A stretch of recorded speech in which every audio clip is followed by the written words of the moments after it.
오늘 본문 배경은 요한복음 7장 이스라엘의 3대 절기 중 하나인 초막절 배경으로 하고 있습니다. 초막절에는 여러 나라에 흩어져 있던 이스라엘 민족들이 광야에서 베푸신 은혜를 기념하기 위해서 예루살렘으로 몰려왔습니다.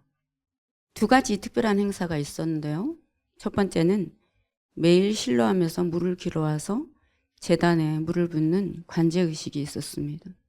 그래서 초막절이 시작되면은 대제사장이 순례객들과 함께 실로암 못에 가서 물을 길어와서 제단에 뿌렸습니다. 매일 했어요. 가나 혼인잔치에서도 하인들이 매일 말없이 항아리에 물을 채웠던 것처럼 항상 당장 무슨 일이 금방 일어나는 것은 아닙니다. 누군가 말없이 성령의 임재를 기다리면서 말씀으로, 기도로, 예배로, 그리고 그 가운데 생명수의 강이 넘치는 그러한 일들이 계속 반복되어야만 합니다. 두 번째는 물이 없어지면 금세 말라비틀어지는 버드나무 가지를 매일 새로운 가지를 꺾어다가 제단 옆에 세웠습니다. 주위를 빙빙 돌았어요. 그러니까 매일 번제단에 물을 붓고 또 신편을 낭독하고 찬양하고 버드나무 가지를 돌다가 7번째 날 이른비가 내기를 소원하면서 또 환호성을 지르면서 축제를 벌였습니다. 이 모든 것 가운데는 굉장히 중요한 요소가 있었습니다. 물이었어요. 그리고 그 물이 마르지 않도록 또 생수의 강이 막히지 않도록 하는 것이 굉장히 중요한 포인트였습니다. 그리고 나서 예수님께서 그 축제의 정점 중심에서 누구든지 목마르거든 내게 와서 마셔라. 나를 믿는 자는 배에서 생수의 강이 흘러나오게 될 것이다. 그러니까 우리가 매일매일 기다리고 매일매일 생명의 양식을 먹고 매일매일 찬양하고 매일매일 기도하는 것은 바로 이 일을 위한 것입니다. 누구든지 목마르거든 삶에 목마른 것이 있다는 얘기죠.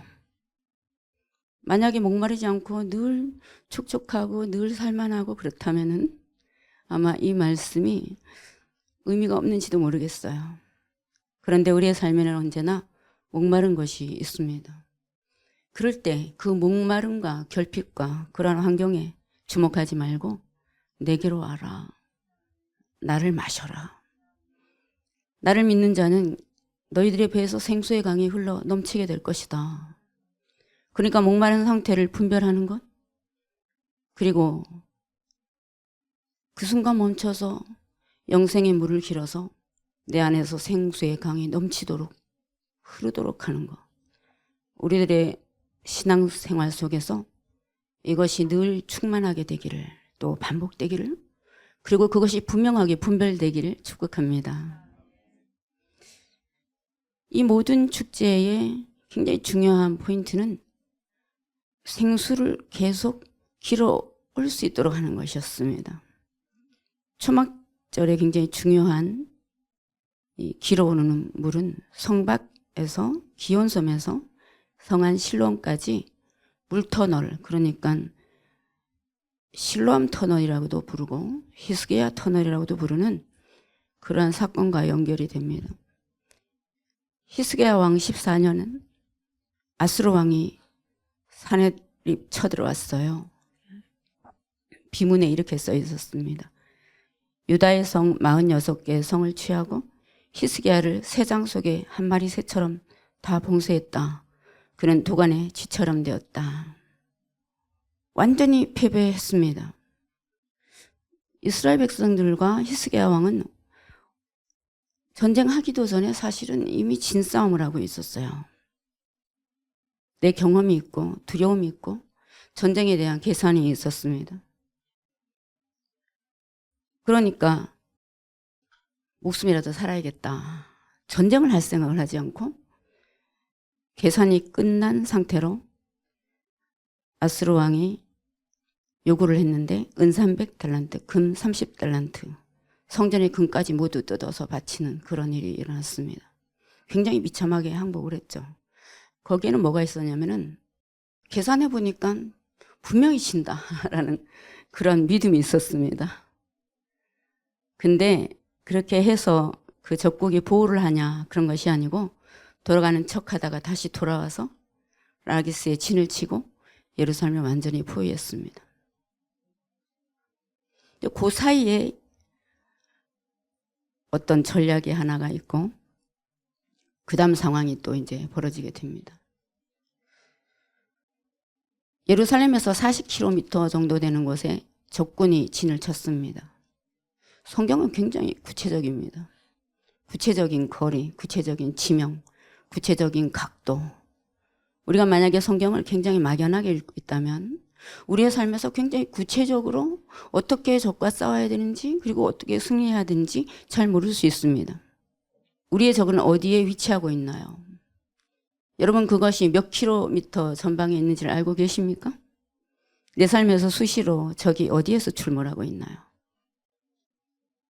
사사건건 나를 삼켜버리고 문제가 계속 생겨서 믿음을 사라지게 하고 이미 머릿속에서는 그 패배 경험이 너무 많기 때문에 이렇게 항복하면 될 거야. 지금은 어쨌든 살아야겠다. 이렇게 생각하는 지점은 어딘가요? 적군은 구체적으로 어떤 방식, 어떤 시간, 어떤 타이밍, 어떤 유형과 방식으로 우리의 삶에 출몰하고 있나요? 이것을 몰라서 우리는 늘 패배하곤 합니다. 늘 속기도 합니다. 적을 알고 나를 알아야지 승리할 수 있습니다. 아수르는 그들의 주력 부대에서 랍사게라는 인물을 예루살렘으로 파견했습니다. 랍사게는 인물 이름이 아니고 직책의 이름입니다. 술시중을 드는 이란 뜻입니다. 행정 고위관리가 아니었어요. 그러니까 이 랍사게의 굉장히 중요한 상징은 뭐냐면은 왕과 굉장히 가깝다라는 특징이 있습니다. 술을 함께 마실 정도니까요. 또 그 술이 혹시나 암살용으로 사용되지 않도록 미리 점검도 하고 왕의 신변을 보호하는 사람이었습니다. 그러니까 우리는 가끔 속는데 내가 조금 더 큰 일을 하면은 좀 더 큰 직위를 가지면 직무를 가지면 내가 큰 소리를 치면 뭔가 중심과 가깝다 이렇게 생각할 수가 있는데 실제로는 믿을만 하고 말이 통하고 가까이 있어야 됩니다. 신변을 보호할 수 있는 그런 사람이어야 됩니다. 그러니까 수시로 암살을 당할 위협이 있었기 때문에 뭐 떡 만드는 관원이라든가 술 시중드는 그런 관원이라든가 그런 사람들이 제일 권력을 가지고 있었습니다. 그러니까 왕의 속사정을 제일 잘하는 사람이었죠. 이 랍사기는 우리 삶에 출몰하는 사단의 전략입니다. 그는 사단의 속성과 우리의 속성을 동시에 잘 알고 있습니다. 그는 적군의 왕의 속성을 잘 알고 있었고 이스라엘의 속사정을 잘 알고 있었어요. 우리가 평소에 왜 가장 근원적인 말씀, 좋은 정보 그런 것을 알아야 하냐면 말이 모든 시험의 핵심이기 때문에 그렇습니다. 정보는 모든 시험의 핵심입니다. 분별을 위해서, 방어를 위해서 근원의 생명의 말씀을 늘 듣고 또 그것이 흐를 수 있는 수로를 확보해야 됩니다. 랍사게가 굉장히 교묘하고 교란시키는 역할을 맡았습니다. 굉장히 치명적인 것은 남유다의 모국어인 히브리어로 교란했다 그랬습니다. 굉장히 중요하죠. 외국어로 하면 그 말이 정확하게 들리지가 않습니다. 그런데 누구든지 자기의 모국어로 그것을 들릴 때는 심장이 움직이게 돼 있습니다. 무의식이 같이 움직이죠. 랍사게는 두 가지 전략, 성 안에 있는 일을 분열시키고 그들의 의심 일으키기 위해서 그들의 모국어로 말을 하기 시작합니다. 어쩜 이렇게 기가 막히게 우리 마음을 알아주죠? 첫 번째 타락은 어쩌면 그렇게 내 마음을, 나도 모르는 내 마음을 무의식까지 어쩜 그렇게 잘 알아차리지? 이런 것에 있었습니다. 그러니까 우리가 항상 점검해야 되는 것은 내 안과 내 동기와 소원을 항상 점검해야 됩니다. 내 안의 랍사기는 뭘까요? 나는 무슨 말과 정보를 듣고 있나요? 생명의 강둑이 터지는 사건을 맡고 있는 내 안의 랍사기는 뭘까요? 공동체 안에는 생명의 강이 흐르지 못하게 하는 어떤 요소가 있을까요? 이 시대 속에서는 어떤 요소가 있을까요? 어떤 수로가 막혀 있을까요? 랍사기는 제일 첫 번째 이스라엘의 정체성과 그 왕의 권위를 멸시했습니다. 가장 치명적인 것을 먼저 건드리죠. 그 다음에 있었던 것은 정죄였습니다. 랍사기가 이렇게 말합니다. 우습다 너희들. 하나님을 믿는다고? 하나님을 의지한다고? 선민이라고? 너희들은 애굽을 의지하고 있지. 이렇게 아주 정곡을 간파하면서 말합니다. 사실이었죠. 우리가 그래도 신앙생활을 열심히 하려고 할 때 때로 이 정죄에 무너집니다. 애굽을 의지하고 있던 그것 때문에 그렇게 큰 실패를 했고 그 전략이 무너졌는데 그래도 여전히 그렇게 의지하는 마음이 남아 있었던 남유다 사람이었습니다. 그것을 정확하게 간파하면서 랍사게는 아수르가 얼마나 모략이 넘치고 용맹하고 당당하고 군대 지휘력을 갖고 있는가 자랑하면서 이스라엘을, 남유다를, 히스기야 왕을 깔보면서 무시하는 말을 합니다. 사실이죠. 그러니까 우리가 회개 생활을 할 때 또 어떤 전략에서 실패를 했을 때 우리는 그러한 이야기들을 듣게 됩니다. 들어야죠. 그것은 우리의 결핍을 건드리고 우리의 실패를 건드립니다. 우리의 자아의 속성을 드러냅니다. 왜 도대체 무슨 일 때문에 어떤 장애 때문에 그런 일이 있었는지를 계속 들여다보게 만듭니다. 반성한다고 하면서 우리는 좌절합니다. 그러나 사실입니다. 그때 우리가 도망하면서 아니라고 나는 하나님만 믿고 있었다고 너 네가 몰라서 하는 얘기라고 난 절대로 그 얘기를 듣지 않겠다고라고 스스로 속으면 안 됩니다. 때로 하나님께서 또 어떨 때는 적들의 입을 통해서 우리는 우리 자신이 발가벗겨지는 경험을 하게 됩니다. 드러나죠. 이때 중요한 것이 있습니다. 첫 번째는 이게 혈과 육의 싸움이 아니라는 것입니다. 여러분, 우리가 기도하면서 어떤 전쟁에 나설 때 또 어떤 하나님의 일을 해야 될 때 우리는 수많은 얘기를 듣습니다. 거기에 수많은 경험, 수많은 자기들의 판단, 그리고 이 세상 모두가 사용하고 있는 그러한 세계관, 정보 이런 것들이 막 오고 할 때 그것이 굉장히 장황할 때, 시끄러울 때, 떠들 때 그럴 때 우리는 그리고 그렇게 말을 하면서 우리를 정죄할 때 그것만 있으면 너 잘못됐어 이렇게 하고 끝날 텐데 우리의 속을 간파하면서 우리를 날카롭게 찌를 때 그럴 때 저 배우에 뭐가 작동하고 있는지를 쳐다봐야 됩니다. 여러분 이것이 굉장히 중요한 승리의 비결입니다. 보이는 현상이나 그 말에 넘어지면 안 됩니다. 저 말에 배우에 뭐가 있는지 성령의 전신갑주를 입고 악한 영들과 실상의 싸움을 우리는 하고 있다는 것을 잊지 않으면서 한쪽으로 이렇게 들으면서 그렇다 얘기할지라도 그것이 나를 절명시키도록 하지 않고 왜? 내가 그것을 갖고 주님께로 갈 것이기 때문에 돌아설 것이기 때문에 그러나 그 배후에서 나를 참수하는 것이 무엇인가를 분명하게 알아야만 합니다. 나를 조롱하는 적 앞에서 싸우기 전에 우리는 스스로에게 물어야 합니다. 내 안에서 날뛰고 있는 자아를 제압하기 위해서 우리는 무엇을 상대해야 할까? 나의 배후, 상대의 배후에 뭐가 있을까? 구체적으로 그런 일들이 일어날 때마다 우리는 오답 노트를 만들어야 됩니다. 나는 왜 계속 실패하고 있을까? 조롱받는 이유가 뭘까? 그리고 한 가지 포인트로 돌아가야 됩니다. 나는 하나님 대신에 무엇을 의지하고 있었을까? 남유다가 애굽을 믿었던 것은 그들이 가지고 있는 결핍을 보완하는 나름대로의 어떤 지혜 같은 것이었습니다.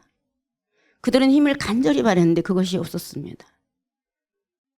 그래서 그들은 하나님의 진리와 언약이 아니고 다른 우상을 의지하면서 그것으로 속셈을 따로 계산하고 있었습니다. 여러분, 우리가 찾고자 하면은 언제든지 그런 요소들은 널려 있습니다. 굉장히 신기한 일입니다. 6절에 이런 말씀이 나오고 있습니다. 명절이 됐어요. 그래서 형제들이 입신양명하세요. 이렇게 얘기했습니다. 제자들은 아직 그런 얘기를 하지 않았지만 때가 왔다 이렇게 얘기를 한 거죠. 그러면은 자기를 펼치려면 드러내야 되지 않겠어? 근데 예수님께서 이렇게 얘기하십니다. 내 때는 아직 이르지 아니하였거니와 너희 때는 늘 준비되어 있다. 무슨 말씀이에요 이게? 아니, 예수님의 때가 아직 이르지 않았는데 왜 우리 때가 이르러야 됩니까, 여러분? 자기 뜻을, 자기 때를 찾고자 하는 사람, 예수님의 때를 찾기보다는 자기 때를 찾고자 하는 사람들은 찾고자 하면 늘 세상은 준비되어 있다는 것입니다. 온 세상은 늘 준비된 너희 편이다. 세상은 너희들한테 친절하다. 잘한다 말한다. 너희들의 강점을 친절하다고, 잘하고 있다고, 실력 있다고 얘기한다. 그것이 어디에 연결되어 있는지, 어디에 쓰이는지는 말하지 않는다. 너희들은 세상이 미워하는 복음에 대해서, 의에 대해서 말하지 않는다. 그래서 세상이 너희들에게 친절하다. 너희들은 입신양명을 생각한다. 어떻게 하면 내가 더 성공할까? 어떻게 하면 더 돈을 벌까? 어떻게 하면 큰 소리를 칠까 생각한다. 그러나 나는 세상의 행사를 악하다고 말한다. 성령으로 거듭나지 않으면 다 나의 원수다. 육적이다. 옛성품이다. 옛사람이다. 자기 중심의 때를 늘 찾는다. 자기 중심의 방식을 늘 찾는다. 자기 중심의 방식을 중심에 놓고 싶어한다. 예수 그리스도는 자기 때를 늘 찾으려고 하는 사람들에게 세상이 준비되어 있다. 너희들이 그것을 원하기 때문에, 본성부터 부패되어 있기 때문에 거기 머물며 기분이 좋고 자기 때라 말하고 스스로 당하고 눈에 불을 켜고 그것에 가장 알맞는 때와 방식을 찾는 너희들에게 세상은 늘 준비되어 있다. 그러나 나의 때는 이르지 아니하였다. 나는 내 마음대로 움직이는 그런 존재가 아니고 아버지의 때를, 아버지의 방식을 기다리고 멈추고 그런 나이기 때문이다. 명절 중간에 보니까 안 간다고 하시더니 또 가셨더라고요. 왜 이렇게 변덕이신 거야? 라고 생각하면 안 되겠죠, 여러분. 명절 초기의 그 번잡함, 시끄러움, 그것을 피해서 예수님은 복음을 전하러 가셨습니다. 성령이 임하시면 그가 세상에 대해서, 죄에 대해서 책망하리라. 의를 전하러 가셨습니다. 가장 한복판에서, 가장 시끄러운 곳에서, 가장 종교적인 척하면서 아닌 곳에서. 인간은 죄 중에서 늘 자기를 칭찬합니다. 자기를 내어주는 것이 싫습니다. 때를 기다리지 않고 자기의 때를 자기 스스로 취하는 것을 좋아합니다. 그 모든 것들이 우상이라고 예수님은 말합니다. 너희들은 나를 찾지 않았고 너희들의 입신양명과 너희들의 때를 위해서 애굽을 택했다. 남유다가 회개하는 방식이 있습니다. 첫 번째는 침묵하는 것입니다. 쓰지만 그 말을 듣는 것입니다. 내가 듣고 싶은 말만 들으면 안 됩니다. 내가 듣기 싫은 말 중에 주님이 하실 말이 있습니다. 그러나 그것에 매몰되지는 마십시오. 변명도 좌절도 하지 말고 그냥 침묵으로 그것을 그냥 들으십시오. 두 번째 전략은 정확한 보고 체계가 있었다는 것입니다. 오병이어 기적이 일어나는 현장을 상상해 보세요. 예수님의 명령이 떨어졌습니다. 너희들이 먹을 것을 주어라. 제자들은 이러이러해서 문제가 있다. 이러이러하면 얼마가 들 것이다. 또 사방 찾아다니면서 어린애가 도시락에 한계가 있대요. 다 보고 있습니다, 여러분. 어쩌면은 가장 기적이 일어났던 그 요소, 애가 도시락을 갖고 있대요는 보고되지 않았을 수도 있습니다. 가장 사소해 보이니까요. 돈이 얼마 들 것입니다. 시장가는 어떻습니다. 돈 있을 만한 사람 저 사람입니다. 이런 보고는 할 것 같지만 사실 예수님의 기적이 일어나야 되는 가장 중요한 보고는 가장 나약한 것이었습니다. 그렇다고 늘 그냥 아주 작은 문제만 시시콜콜 보고하라는 얘기가 아닙니다. 크고 작은 건 구분을 해야죠. 근데 하나님의 가장 중요한 크다 하는 것은 가장 순전한 어린아이의 도시락이었습니다. 보고가 정확했습니다. 사실 그대로의 보고였어요. 자격윤도 살짝 붙이기도 했습니다. 이 많은 사람들을 어떻게 사서 먹일까요? 이런 얘기도 살짝 붙이고, 도시락 한 개 갖고 될까요? 붙이긴 했지만 그러나 사실적인 보고가 있었습니다. 근데 두려움이 우리를 삼키게 되면은 보고가 이상해지기 시작합니다. 정탐꾼들은 사실 보고를 하기 전에 질 것이다라고 보고를 했습니다. 하나님의 말씀을 기준으로 해서 살 때 우리는 늘 정확한 사실 보고를 하게 돼 있습니다. 있는 그대로를 말하고, 그 다음에 자기 의견을 붙이고, 그 다음에 아니라 하면 아니군요 라고 하고, 혼내시면 혼나고, 칭찬하시면 그런가요? 라고 하고, 그냥 그런 것입니다. 중요한 것은 이 우상이 고발당할 때에 관료들이 옷을 찢으면서 울분을 하고 굉장히 참담한 상태에 이르렀습니다. 근데 여러분, 이것을 그냥 감정축이 무너졌구나, 강렬도 지점이구나 이렇게 생각하시면 안 됩니다. 하나님이 모독당했구나라는 것 때문에 울분하고 있었습니다. 그리고 히스기야 왕에게 랍사게가 했던 말 그대로를 전합니다. 사실 보고입니다. 좀 이상합니다. 사단이 자기를 속이는 말을 그대로 보고하다니. 저는 사단에게 이렇게 속았습니다. 그래서 이렇게 무너졌습니다. 그래서 이렇게 진영에 폐를 끼쳤습니다. 그대로 보고하고, 그리고 슬퍼했는데 그것이 왜 슬펐냐면은 내가 속았구나, 내가 실패했구나 이런 것 때문에 슬픈 것이 아니고 이것이 하나님을 모독하는 것이었구나. 내 안에 있는 애굽의 우상이 하나님을 모독하는 것이었구나. 여러분, 이건 그냥 자아 성찰 같은 그런 것이 아닙니다. 우리에 있는 우상은 하나님을 모독합니다. 그 참담함을 느끼고, 그래서 하나님의 일이 이루어지지 않았구나, 그래서 하나님이 모독을 당했구나, 그것 때문에 고백하고 울고 회개하고 화를 내고 돌이켰다는 것입니다. 몇 날 밤을 울었다는 것입니다. 사단의 핵심 전략은 두려움을 일으키는 것, 두려움이 일으켜져서 사실대로 보지 못하는 것, 생명의 양식 보급로를 차단하는 것입니다. 아수르는 예루살렘 전체를 포위하고 식량 보급로, 그 다음에 생수 보급로를 차단했다고 착각했습니다. 남유다는 아무리 그래도 든든한 게 있었죠. 왜냐하면은 물이 들어온 통로가 안에 깊이 있었거든요. 그러니까 성 밖과 성 안을 연결하는, 그래서 아무리 적들이 오더라도 겉으로 보기에는 군사들의 수가 작고, 겉으로 보기에는 두려움에 떠는 것 같고, 겉으로 보기에는 오합지졸 같고 그렇게 보이지만은 가장 중요한 생명수로 확보의 최우선을 뒀습니다. 그걸 해냈어요. 적들은 이것에 대해서 잘 모르는 경향이 있습니다. 전 여기에서 많은 묵상을 했습니다. 사단은 회개하는 것을 하지 못합니다.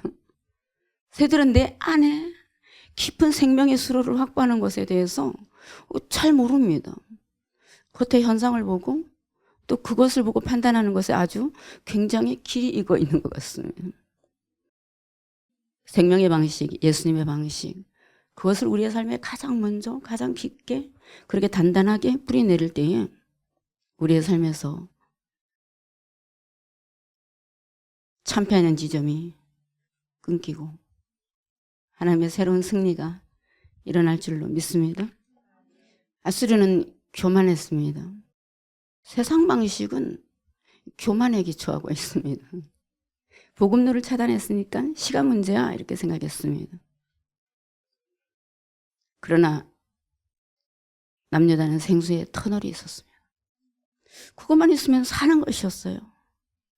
그러니까 우리가 살 수 없다, 이대로는 죽겠다라고 생각하는 것이 이 생명의 양식과 생수의 확보 빼고 다른 뭐가 있는지를 자꾸 돌아봐야 됩니다.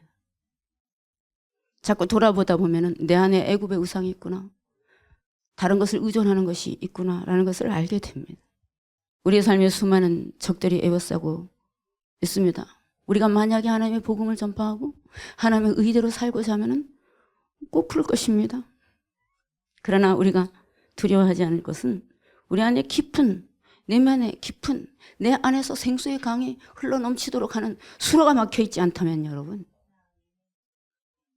적들은 우리를 모욕하고 두려움에 갇혀서 굶어 죽기를 기다리고 있지만 가장 중요한 전략, 생명수의 터널을 뚫는 것이 있다면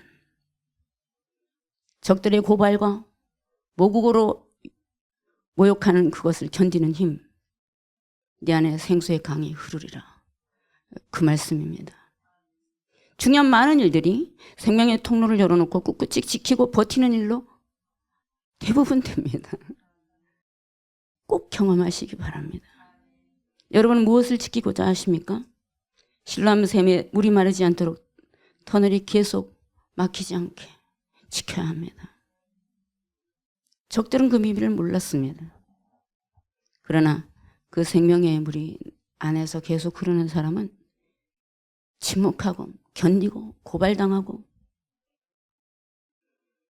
제대로 정확하게 보고하고 자기 의견도 붙여갖고 지도를 받고 그렇게 하는 사람입니다.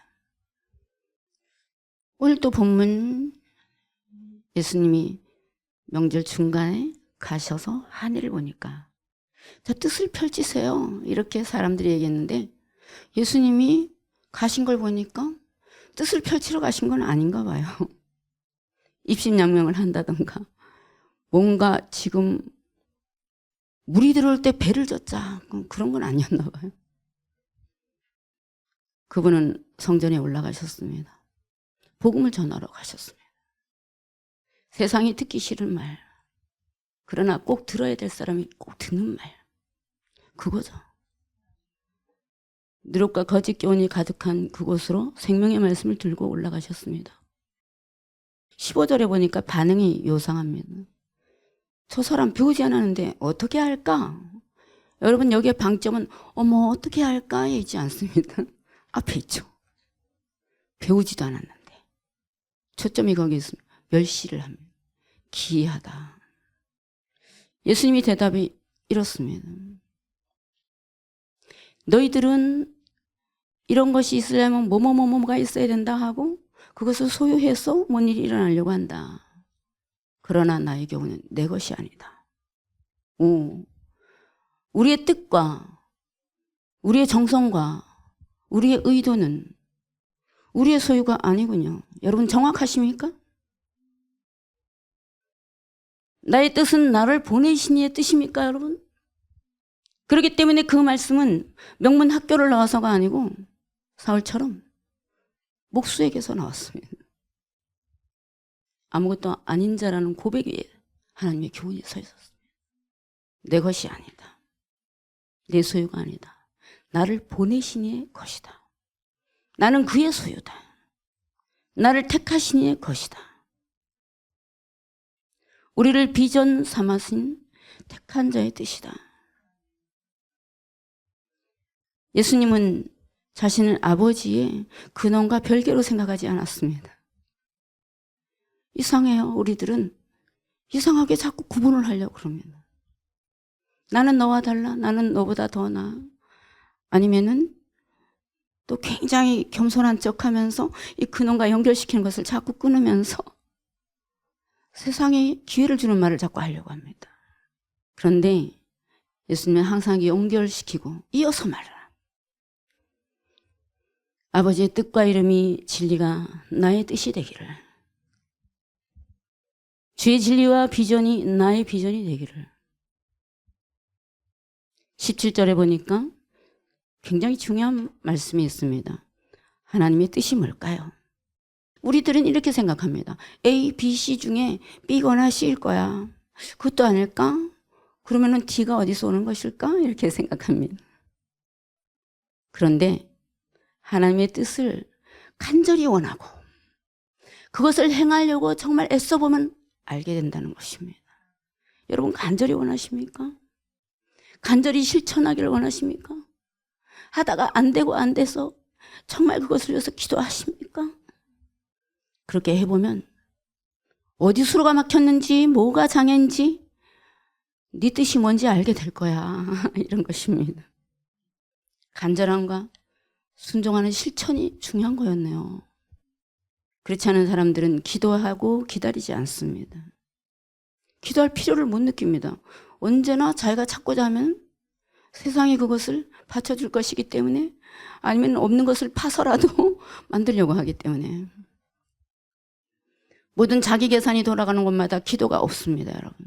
기도할 필요가 없으니까요. 그들은 세상이 싫어하는 복음, 들어야 될 사람이 들어야 되는 복음을 전하려고 하지 않고 사단에게 자기를 내어줍니다. 너무너무 나를 잘 아는 모국어를 사용하는 랍사게에게 나를 내어줍니다. 여러분, 저기 구사하는 모국어는 어쩜 그렇게 우리의 마음을 흔드는지요.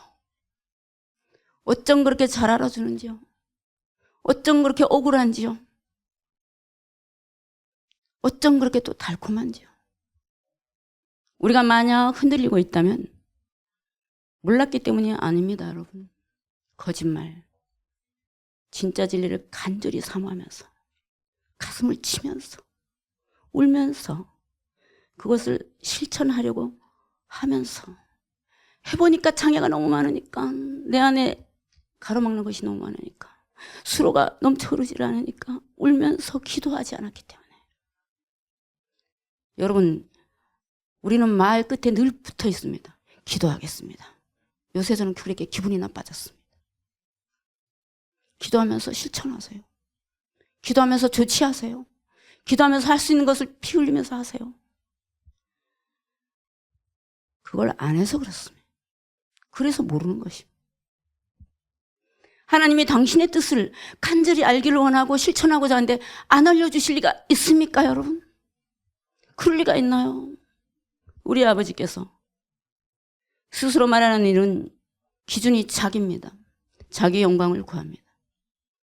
조금 더 진도 나가볼까요? 서로의 영광을 구합니다.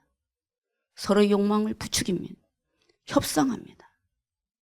자기 때를 노리고 입심양명의 기회를 노리면서 서로 인정하고 서로 안정을 추구하고 서로 적절히 통제를 당하면서 그렇게 가다가 실패합니다. 실패하면 다행이죠. 주님께서 우리를 관심을 가지고 계시다는 뜻이니까.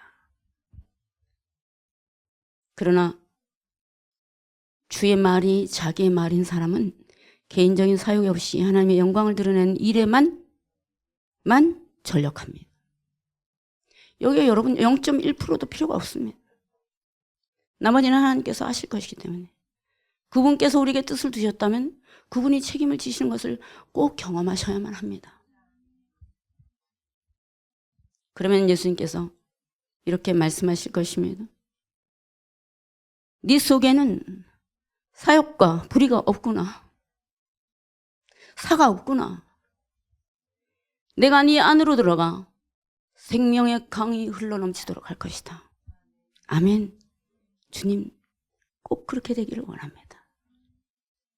이것을 맞는 모든 지식, 모든 강점, 모든 야심, 모든 협상, 모든 인간적인 계산, 사순절에 온전히 불태워지기를 축복합니다.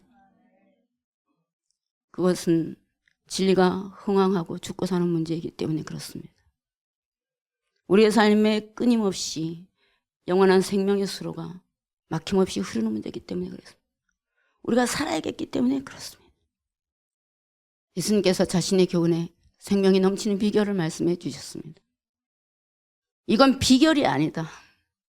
이건 지식이 아니다. 스스로 말하는 자는 자기 영광만 구하지만 보내신 이의 영광을 구하는 자는 참되다. 자기 의의가 없다. 여러분, 자기 의의는 불입니다. 내가 의로운가 보다 착각하시면 안 됩니다. 그 속에 불의가 없다. 하나님의 영광을 위해서 살려고 하면 하나님께서 사는 지혜를 주실 것입니다, 여러분. 우리가 오직 진리와 언약 한 가지만 남겨두고 모든 것을 다 제하고 불안하십니까? 기도하면서 하나님의 지혜를 구해보세요. 이 경험이 없으면 사역을 하시면 안 됩니다. 그냥 평신도로 내려가세요. 마지막 기회입니다, 여러분. 하나님께서 아무 말씀이 없으신가요? 예수님 말씀하십니다. 네가 하나님의 영광만 위해서 살려고 하지 않았기 때문에 그런 거야. 그래서 네가 구하고 싶은 지혜밖에 안 보이는 거야. 그것이 가로막고 있는 거야. 그것이 영생의 생물이 흐르는 것을 막고 있는 거야. 수로를.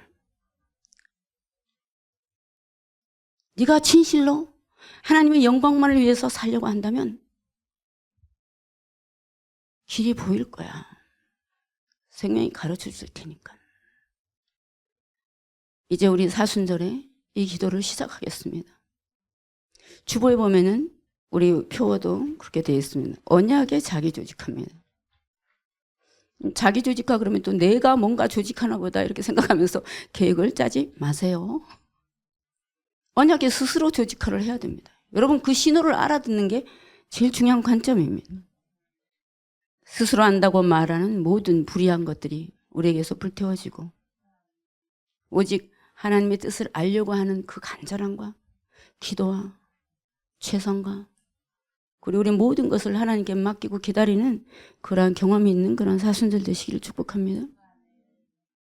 애굽이 고발당하시기를 축복합니다. 우리 안에 있는 우상들이 발가벗겨지는 그런 축복받은 시간이 되기를 간절히 원합니다. 그럴 때 침묵으로 받으십시오. 그리고 주님 앞에 올려드십시오. 우리의 그 부족한 그 상태 그대로. 그러나 우리의 우상 때문에 하나님이 멸실당하고 계시구나. 그걸 기억해야 됩니다. 그리고 회개하면서 그 모든 과정을 겪게 하시면서 우리를 전쟁의 준모와 같이 만드시고 사과 없는 군사가 되도록 하실 줄로 믿습니다. 예언을 사모하면서 받으십시오. 하나님께서 나를 왜 태어나게 하시고 이 시간 이 공간에 왜 부르셨는지 비전을 구체적으로 어떻게 실현할 것인지 나만이 가지고 있는 하나님의 선택받은 그 조건은 무엇인지 그것을 꼭 붙잡고 예수 그리스도의 생수의 강이 흘러넘치는 그런 사순절 되기를 축복합니다.